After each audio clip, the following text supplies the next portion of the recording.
Well, the day has come. It's been a good while, but Mark's Mini is finally back. I've already got carried away, went ahead and fitted the rear arch, or both rear arches for that matter, but it's turned out real nice. I mean, look at this. All the spot welds as factory, going to the boot, and it looks, to be honest, it looks better than it would have done from factory. All the spot welds in here all stand out as well. No, it looks really smart, factory fresh. I'm really pleased with that, really am. So let's get on and I'll show you a bit of the reassembly process. First bit of reassembly commences. Back box, beautiful stainless steel system, absolutely covered in underseal and crud. Just couldn't fit it like that. It would just let the underside down. So we've given it a good scrub and polish up. It's now looking a hell of a lot better because it was absolutely black when I started. Little tip, your battery tray, rather than just having your battery sitting rubbing away against the metal base, I've got some of this. It's like rubberized, it's like a rubber membrane. It's really for building, but it's perfect for this. It's perfect for lining the bottom of battery tray. So I've already went ahead and cut it perfectly to size, so that now sits in the bottom of the battery tray nicely and makes a lovely platform for the battery to sit on. So yeah, first little bit out the way, I've popped the grommet back in. I've got this grommet to do next, the wire loom to run back in, and then we can start getting the likes of the boot lid, rear lights, and the bumper on. Yeah, it's really does look good now. Everything that we've replaced has blended in beautifully as well, which I expected it would, but it's always nice to see. Well guys, it's a new day. I only got the car back later yesterday afternoon, so today we're going to get this thing fully built up. A couple of little things I did last night. New rubber boot seal fitted. Mark bought a new one. The old one was okay, but while we're doing it, we may as well replace anything that could deteriorate in time. We've put the washer fluid tank back in and some fresh screen wash. All the loom has been laid back in nicely in them clips I made. As you can see now, they fit really nicely under them clips I made, so that's nice. You've seen the battery protector in the bottom. I fitted the new rubber seal to the fuel and return lines. That's now done, so we're basically ready for the next job to fit the rear lights, and then I can get the tank in, and then we really are motoring. So I'll let you see the build progress throughout the day, and also I will, at the end, if people want an understanding as to why restoration projects cost so much, I'll break the hours down that's gone into this, bearing in mind it's only a partial restoration, and bearing in mind I haven't done the paint work, so it's only my time.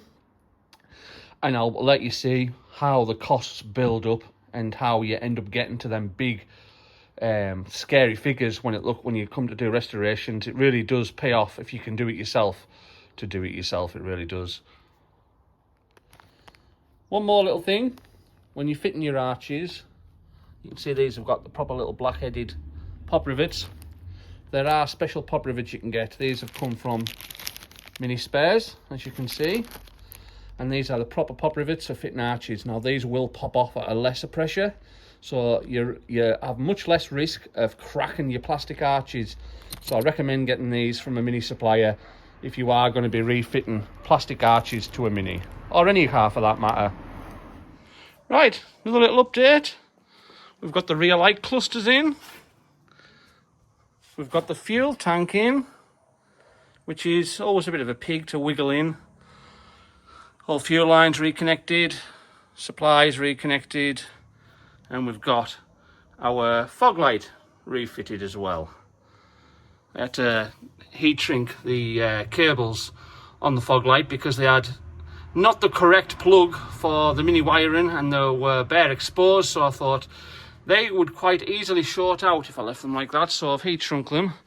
Couple of little tips for the reassembly process. Try and get into the habit of cleaning everything up before you fit it. So these lights, I haven't just fitted them. I've actually took the lenses off, cleaned inside the lenses because they get rotten inside and it just makes them pop. See how nice they come up when you just give them a clean before you fit them. Mark also bought new rubber seals between the light and the body and new seals between the lenses and the light. And you can see why when you look closely at one that's come off, they've all perished. So very worthwhile replacing. Another little tip, fit your rear light before the tank, because it'll be really difficult to get into the bolts in behind, the nuts in behind and the connections, etc. if the tank's in first. So just another little thing to remember. So let's crack on next. Let's get the bumper on and the boot lid. Battery's on charge. Battery looks like it's in really good condition, so I've got no worries there. But yeah, we're really getting there now. Once we get this bumper and boot lid on, it really is going to look the part. And there we go, guys.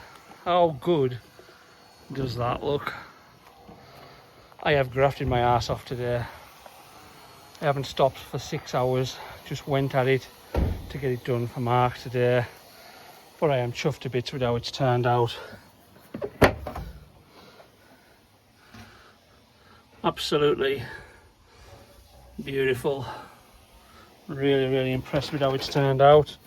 The interior isn't in. Mark took the interior out himself, so Mark will be putting the interior back in. But from before, the bumper and boot lid's back on.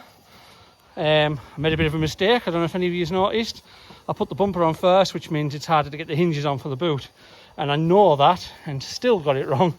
It's doable, it's just a little bit more tricky. But yeah, exhaust back on, new exhaust clamp on that because the old one was rotten. New strips that run along the sill edges, and we've used Dynax. Dynax is like it's a modern version of the wax oil. You run it through all the sills, all the cavities, and it's like the consistency of vinegar. It's really good. It gets everywhere. I'm impressed with it. I'm definitely going to use it again. So yeah, that's it all back together, guys. That's it finished and ready for Mark to collect. It's just ready for Mark to fit the interior, because like I say, Mark took the interior out himself, so it just needs the carpet, seats, etc. all put back in. But as you can see, all nice fresh steel work, all solid, ready for Mark to pick up. So why do restoration projects rather cost so much? Well, I've spent 45 days on this. Now, it won't be all full days. Some of them will be less. You know, there'll be days where I've only been in 2 or 3 hours. There'll be days where I've been in 9 or 10. But over them 45 days, I've put 212 hours into this Mini, and that's only a partial restoration, and that is only the metalwork and disassembly, reassembly. I haven't done the paintwork, so the paintwork would need added to that as well.